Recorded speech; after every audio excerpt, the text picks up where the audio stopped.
On the morning of August 1st, 1966, shots ring out from the observation deck of the clock tower on the University of Texas campus. It marks the infamous beginning of the modern era of mass shootings in America. I'm Sarah Ferris, true crime podcaster. And I'm Catherine Schweit, the former head of the FBI's active shooter program. And you're listening to Stop the Killing. Welcome to another episode of Stop the Killing. We are really, kind of privileged actually to have a lovely guest with us today, Emily Romrell. Emily's been a long-time listener of the podcast and also a Patreon supporter, which we really appreciate. So thank you for that. But Emily sent in an email the other day and my ears and eyes pricked up, and I thought this is definitely a conversation we need to have because it was around the successes that she has had in her own community, changing things within her school system. And I was like, we have got to sit down with Emily. I know how hard it is to change these systems. So I was like, how have you had so much success? So Emily, could you give us a little introduction about who you are, where you're at, and how you became sort of invested and involved in stopping the killing, essentially? Yeah. So I think one takeaway that I'd love for people to have from their time listening to this podcast is that I'm just a mom with no special training or experiences in this kind of thing. I studied elementary ed in undergrad. I ended up working in the finance world for about a decade before retiring to be home with my three kids. But then I became interested in mass shootings and how to stop them. And so through that, my husband introduced me to your work, Kate. And from there, I found your guys' podcast. So I'd been listening to it for quite a while.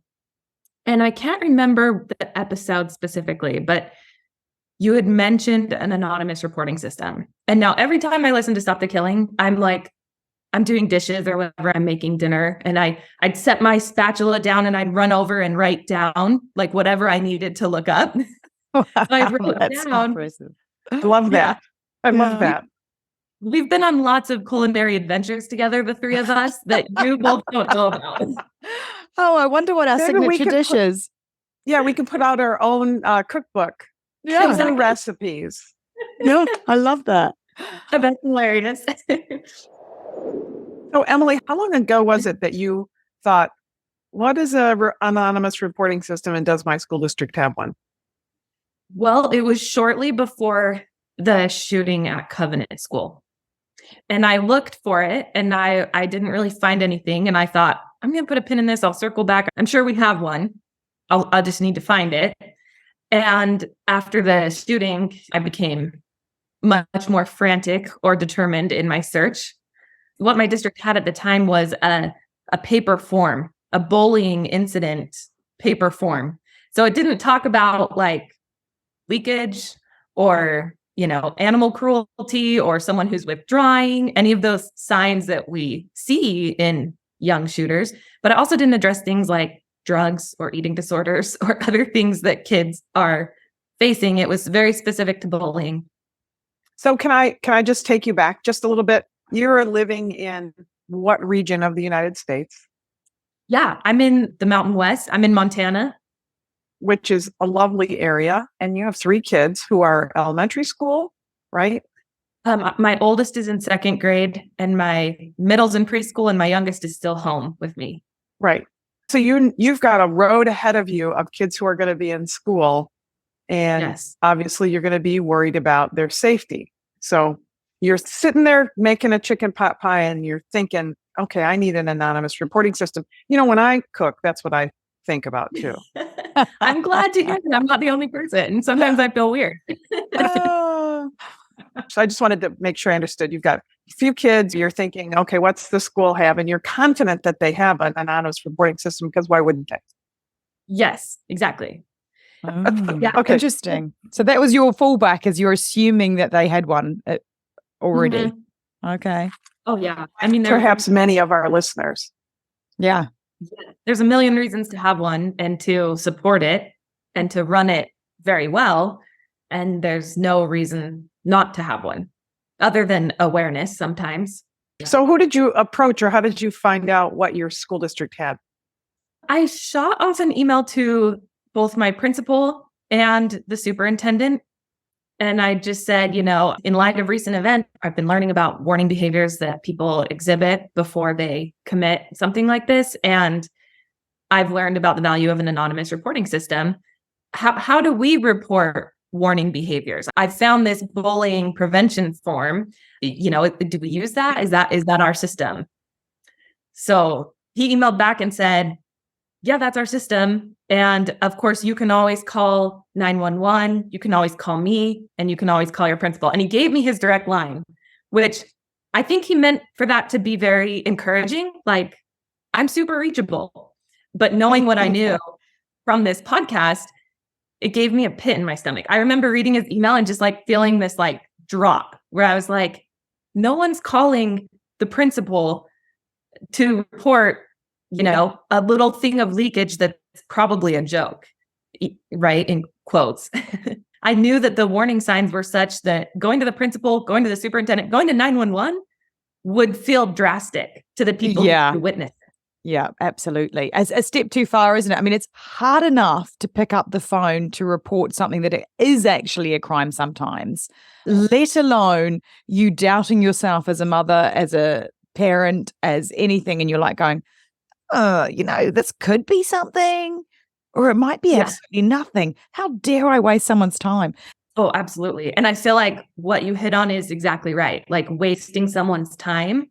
And that's where the value of an anonymous reporting system comes into play, because even if it's going to those same people, even if it's going to the superintendent or the principal, it is telling the community, like, we care about this. Waste our time with this. We want to know about it. And I think that message and having that avenue there is absolutely critical to getting people to actually speak up when they see something.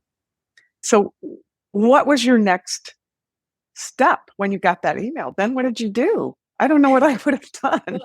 Well, I emailed him back and asked if we could meet. What I told him was, I will prepare a short presentation and I'll be brief and not waste your time. I made that clear because I think people are weary of like, oh my gosh, what is this going to be like? I said, I'll be succinct, I'll be brief, I'll prepare a little presentation, and let's talk about why we need one. And I asked him to give me a couple weeks to get my stuff together. And he responded and asked me to come in the next week. But I guess the good thing there is he was clearly not blocking you.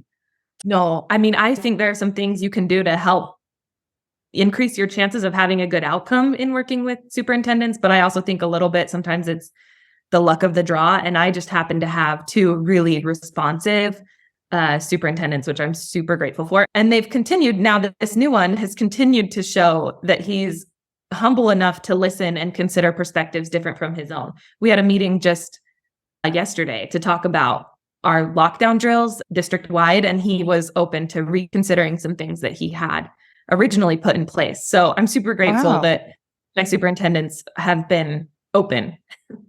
Yeah. So what blows my mind right now at the outset is last Christmas, you were trying to decide what to buy kids as gifts or Hanukkah or whatever you might celebrate.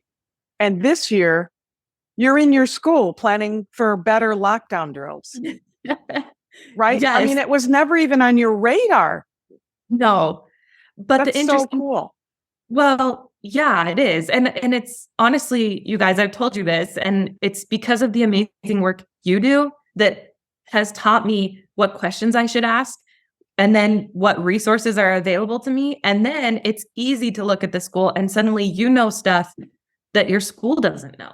And so it's just a matter of going and saying, hey, have you considered this? And then you tell them more about it, and suddenly change is happening. And I've kind of become like a trusted person in the community where when they have questions, they reach out. And if I don't have an answer or I don't have ideas, then I just tell them, sorry, I don't know. I'm grateful for your work that has empowered me to do that. You know, I don't think you can discredit how much of you is in there. Moxie. Because, yeah, definitely a bit of moxie. So tell me, you've got to the stage now where he's prepared to have the meeting with you. How does that go?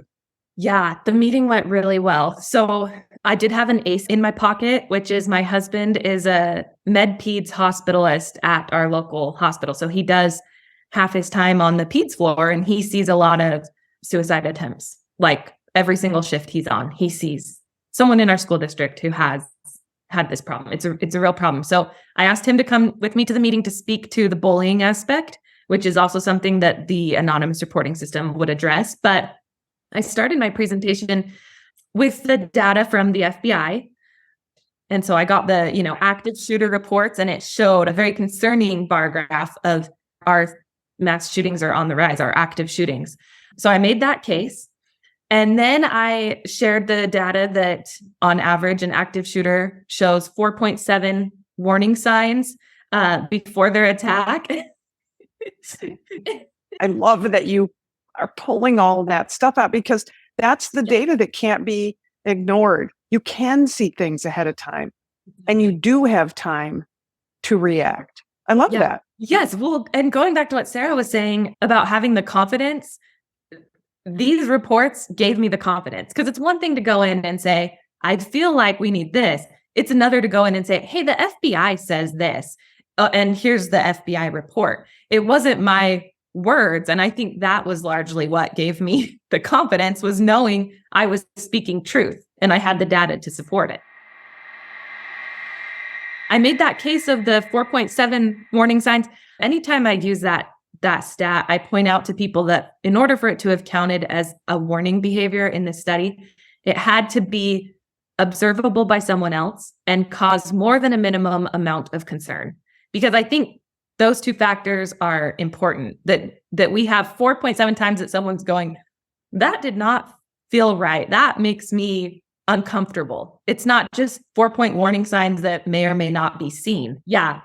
So these were signs that were seen. Yeah. How many were seen? Yeah. In people who did commit this kind of violence. Yes. Well, and I made the point that for shooters who are students, that the people who are most likely to see those signs are their classmates and their teachers, which is again from that FBI report. And that's important too, because it's not 4.7 times that a neighbor or a family member is seeing it, which I know that can be the case in other demographics, but the chances of us seeing a warning behavior, us being our school community, seeing a warning sign is high. Yeah. 92% of the time a student told another student. 92%, and teachers were up there in the 80s, I think. Wow. Yeah. And, that stat gives me hope, because how scary would it be if that stat was 0% of the time someone sees something? And so I find that really empowering. I think it's fascinating that you had a district that had really essentially just a fill out a form if somebody's being bullied. This is a roadmap for other people. If you have a doubt on it, here is a great roadmap. And that's one of the reasons why we wanted to bring Emily on. Oh, well, I have to tell you how my presentation ended, because it really made it easy for him. So I started with the FBI data about the warning signs. And then I shared the warning behavior examples from Sandy Hook Promise. And I chose those because they're specific to teens. So they don't talk about like financial difficulties or workplace problems. They talk about bullying, more teen problems. So I shared those. And the point I made to him is, I said, as we look at this list, think about which of these someone would tell a superintendent about, or tell a principal about, or call 911 about, and which of these we wouldn't, because a lot of these we would not. And he's like, you're absolutely right. Like, we wouldn't call for that or that. We could just see so clearly that these 10 warning signs that Sandy Hook Promise mentions, they're not things that people would feel comfortable reporting. So I explained to him, this is where an anonymous reporting system comes in. I explained to him how they work, making sure to mention that often the way that they work is a tip comes in and there's a third party that triages the tip. So it's not that your people who are receiving the tip are getting every single little tip, especially if it's like a misuse tip about, I don't like the chicken nuggets in the lunchroom. Yeah. Those are being essentially sent to you by email, so you can get to them when you get to them. But the others, the more important ones, come to you through text and phone call. And so I kind of made the point that it's designed to be less of a time suck than you might think. And then I addressed two common concerns that I feel like people usually have with anonymous reporting systems. So the first is misuse, a concern that it'll just be misused all the time and inappropriately. And so to support my claim that that's not common, I used the annual report from Safe to Tell Colorado, which is an anonymous reporting system in Colorado. Yes. Yes. They reported a 2% misuse for the school year prior. Wow. And that is yeah. unexpected. I would have expected that to be a lot higher. Yes, I think most people do. And I also had called, in advance of our meeting, I had called our state program, which is called Safer Montana. And I had spoken to a representative there and I asked her what our misuse was like. And she said, it's really not bad. She said, when we first launch a new system in the school district, sometimes there's a little flurry because everyone's like curious and testing it out and seeing how it works. And she's like, but then it just becomes old hat and it's not that novel. It's kind of boring. People don't really misuse it. And, you know, Sandy Hook Promise has some good ways to teach kids what an appropriate use of the system is and what's not. They say to differentiate between telling or snitching, they say you tell to get someone help and you snitch to get someone in trouble. So even if you have a system that's getting misuse, there's ways to combat that besides doing away with the program altogether. Oh, that's brilliant. There's so many elements in there that I think are so smart that you did. Like, it's a great formula for people to rinse and repeat if possible. And I think the things that stuck out for me from that are the fact that you went in not just leading with the fact that it's going to stop school shootings, but you married that up to bullying, which is, you know, then to the suicide. And it's something that you can't deny is happening in every community. Whereas you might have come up against people that were like, okay, well, school shootings are rare. That seems like a lot of investment. But you've almost confronted all the barriers straight up, which is really clever. You know, there were more firearms suicides in the United States last year than firearms homicides by far. There's more firearms suicides. And suicide is such an important part of the equation, because we know 30 to 40% of our shooters in these most serious shootings often their ideation includes either killing themselves or having the police kill them.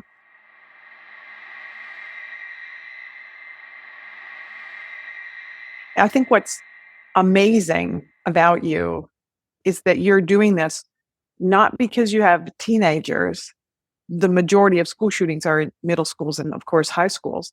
And here you are as a parent of little tiny kids instituting a great program for your district. It's very admirable. I mean, it's just incredible. Yeah. Well, thank you. Something that I felt like I'm not going to wait. I know I'm going to send my kids to public schools. I love public education, and there'll be teenagers one day. And also there's teenagers now. And, you know, I had a really interesting experience this summer that kind of hit hard to my mama heart, which is just sometimes I'm sad about the time I spend on this because I want to just play with my kids and not spend time on this. And I had this experience where I was leaving a meeting with my district over the summer and I ran to the library. I had to print something out. And as I came down the stairs and I'm on my way to go meet my babysitter who has my kids, I could see just down from the stairs this story time with toddlers that I had wanted to take my kids to. And I just hadn't made time for it. And it just like hit me and I kind of got choked up because I was like, I want to be there. But I will say I do have a lot of great quality time with my kids. This has not been a major time suck. Of course, it's a sacrifice, but it hasn't been a major time suck. And I do feel like it's part of being a good mom. Like, I cannot sit back and know that this kind of thing happens and just be okay with it. Like, I'm not okay with bullying or suicide or, you know, schools that just don't feel like a happy place to be. And so while sometimes it feels like it's a sacrifice to our family, it's really for our family. And I know that I'll be able to look at my kids one day and when they're talking to me and saying, how do we live in a society with mass shootings? This is so disturbing. I will be able to look at them and say, it is. And I've been working hard, doing what I can to try to change that. You know, I won't be passive. I'd really love to know. I mean, you talk about how much time it has taken, but there's a lot of work that's gone into just that initial presentation. Like you're talking about getting information from the FBI website. You've talked about talking to your district about misuse numbers. How much time did it take to get yourself ready, to feel confident to have that meeting? Yeah, that week leading up to it, it was a push. Probably, I don't know, 15 hours. That's an estimate. But I'm an over preparer. But similarly, now that I have the presentation, I've been meaning to, and I just need to do this. But I thought, let me just upload it to my website, and other parents can go download it and make it what they need it to be. I've already done the work. Let's share it. So that's on my list of things to do. Hopefully, in the next couple weeks. When you do it, we'll be happy to spread the word too. So that's definitely. Thank you. I'll put it in my newsletter, and that's really kind of you. The information is there, but you pulled it out of those reports. And so I love that. And the parts that I think are really important in those reports, I hear in what you said. So you clearly presented the right stuff. It's great. That makes me happy to hear. That's some good confirmation. I just wanted to ask, what happened? Okay. So, well, first of all, I was addressing two concerns. The first was misuse. The second is that often people are concerned about the cost of an anonymous reporting system. Even if you can get one in your system for free, which you should be able to for the most part, they're concerned about the cost of time and money spent chasing down tips that didn't need to be chased down. So to combat that false ideology, I used the gun violence cost calculator on Everytown's website. I don't know if you're familiar with that, but you plug in your location, how many people killed, how many people wounded. So I did our location and I did 6 people killed. And so I went into this presentation and I said, if what just happened at Covenant School 2 months ago happened here, it would cost our community $80 million, whatever that number was. It gives you 2 numbers, one for immediate cost to the community and one for the cost over, like, I guess, more long-term lives lost, that kind of thing. So I made the argument that even if we're taking out the cost of human life, which we can't measure, if we take that out of the equation and we say, let's just look at the numbers still support having one of these systems. So that was how I combated that false, belief. And then to wrap it up, now this is an interesting part, because since getting this system in the schools, I have connected with other people in the community who have said to me, wait, I tried to do that. So other people before me had been telling the same superintendent that I did, we need an anonymous reporting system. And when I talked to these people about how they did it, it was kind of a long list of things they were trying to get done. We need this bullying program. We need an anonymous reporting system. We need to be passing out gun locks for safe storage. I think where I differed is I was very focused on a single goal. I went into that meeting. I said, I want him to say yes to this. And then I did everything I can to make it easy for him to say yes. So an important part of that is I researched his options, because I didn't want to just go in with a problem and a vague solution. I wanted to go in with a problem and say, here's the solution you should do, and here's how you implement it. So I researched anonymous reporting options. There's private companies that they'll help you get grants, or you pay them and they come into your school. There's Sandy Hook Promise, which provides anonymous reporting systems free to school districts. They're run entirely on just donations and generosity of amazing people.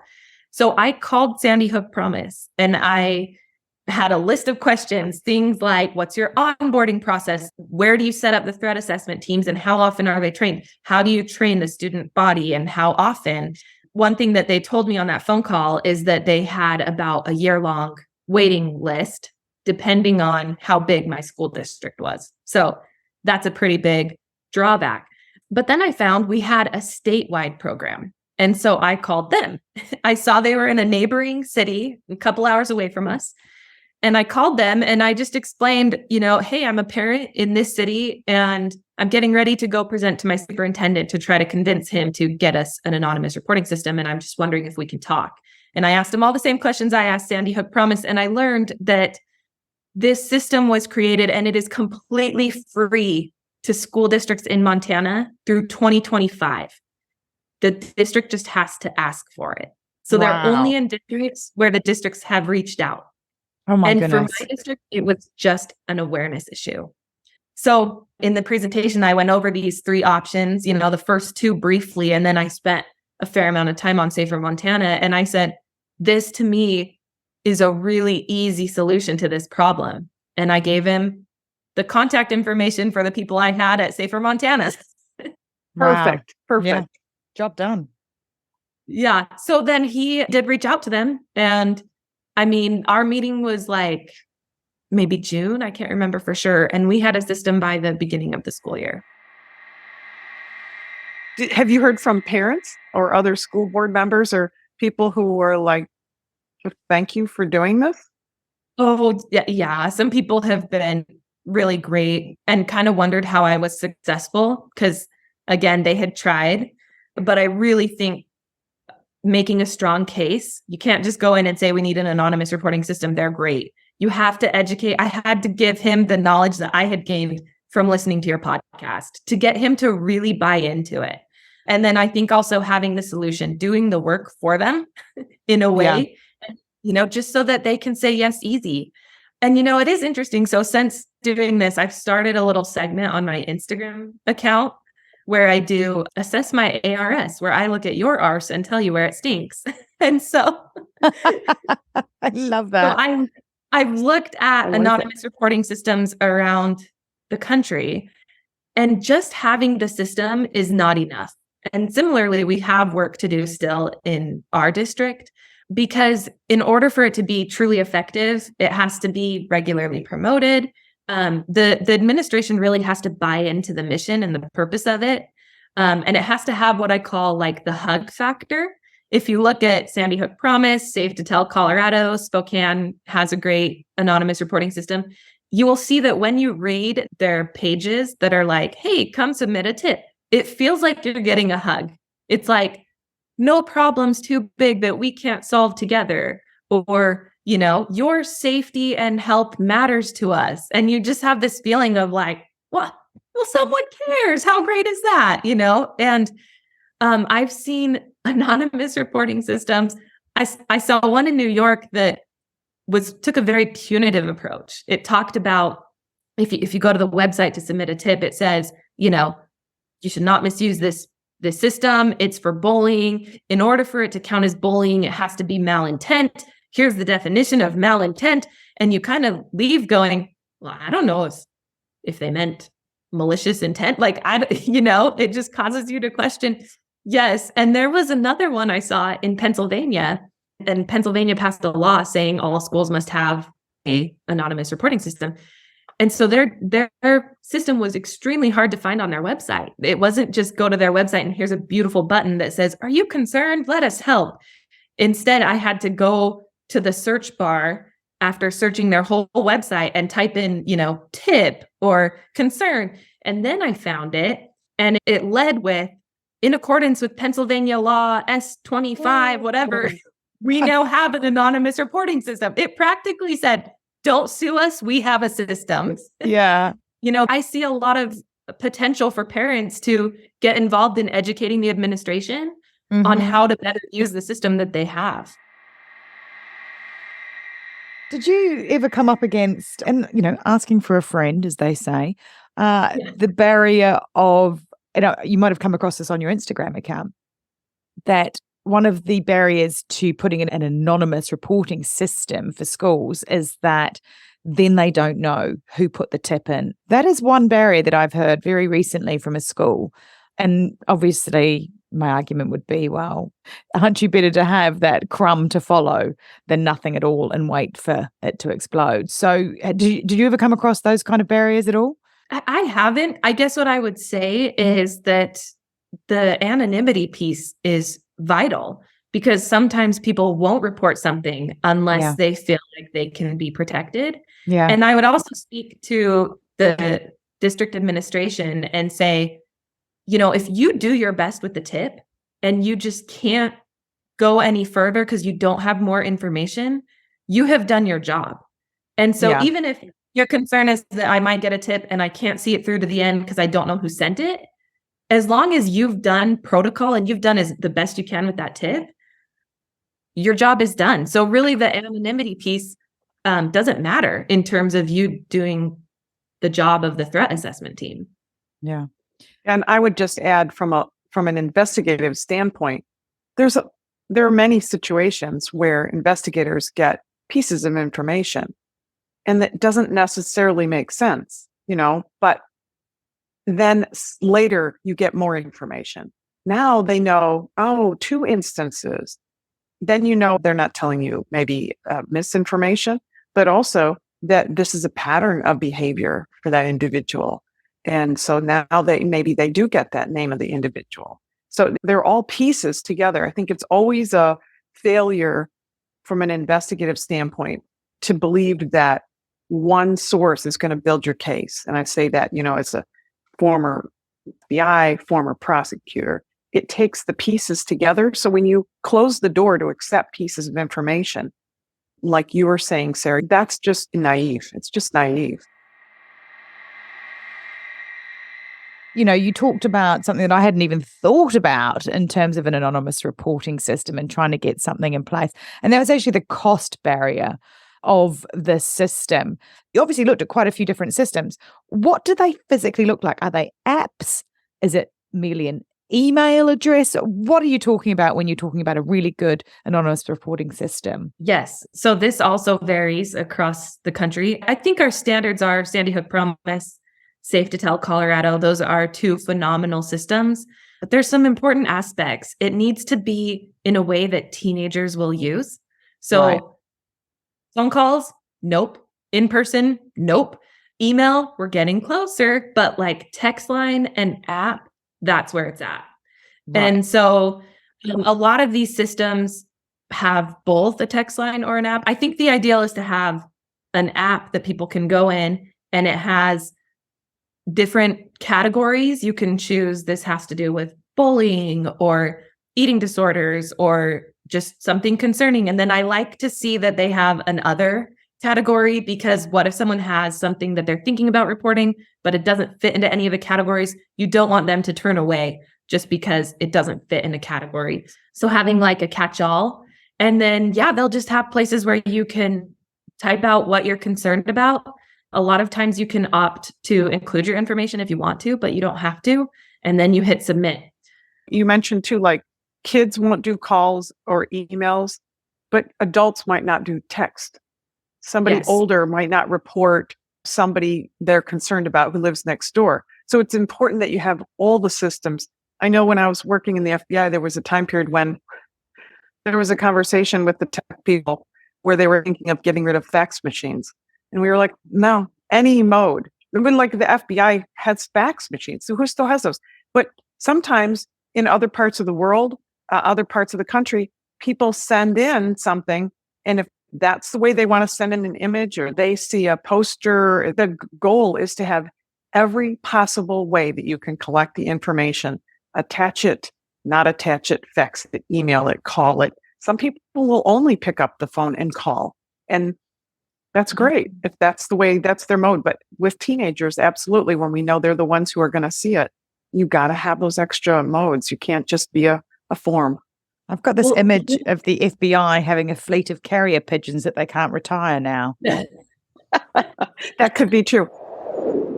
It's interesting too. So getting the anonymous reporting system in my school district is a huge win, but I'm not quite done working with them on it. And so, because I just see little areas for improvement. And one of them is exactly what you're talking about, Kate, which is they seem to only kind of advertise it to junior high and high schools. And this is something I've seen across the country.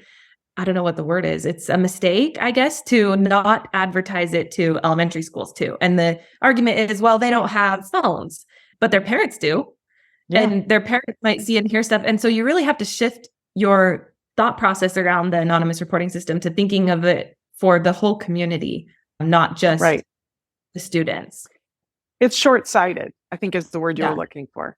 It's short-sighted to not recognize that everybody can be part of the solution if we give them the opportunities. I know that we had a situation where there was a kid who was planning a school shooting and had a warehouse where he was keeping his weapons. And a woman happened to be like looking out her bedroom window, and she looks down and here's this kid in the middle of the school day at a storage facility. She called police and said, I'm not really sure what this means, but it seems like this kid should be in school. They got there and he's got a cache of weapons. Bloody hell. You never know. You never know. So your next move is to get it to the elementary schools and to get it to the parents. Is that your next play?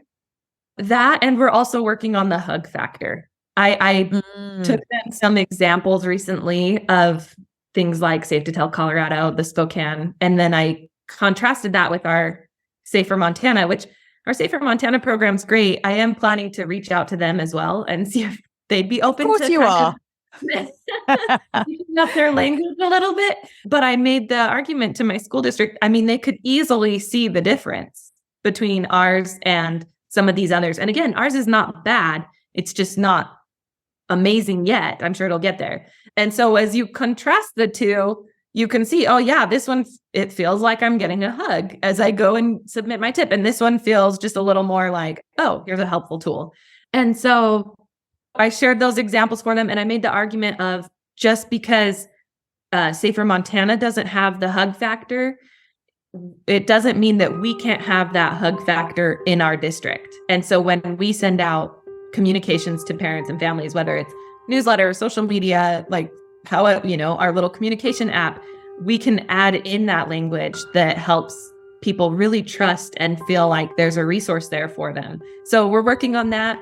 We'll work on getting it in elementary schools, and then hopefully I'll start. And if you want to know more, bullying Catherine's next. book, So, Stop the yeah, Killing, there's is out now. For more exciting details, stuff go I'm to still working on, I guess. catherineschweik.com. Please Gosh, consider also what a force of supporting our nature. independent.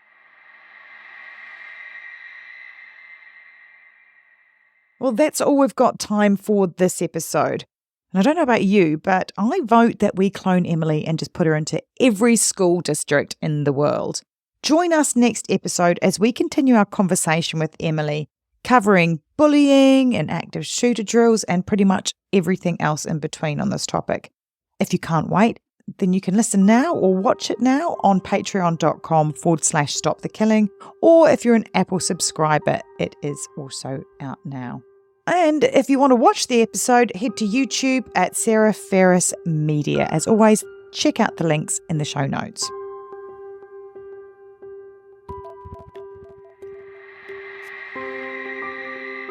Thanks for listening. And if you want to know more, Catherine's book, Stop the Killing, is out now. For more details, go to catherineschweik.com. Please consider also supporting our independently made podcast. It's simple to do. Go to patreon.com/stopthekilling. And for as little as the price of a latte a month, you can be part of the solution to stop the killing.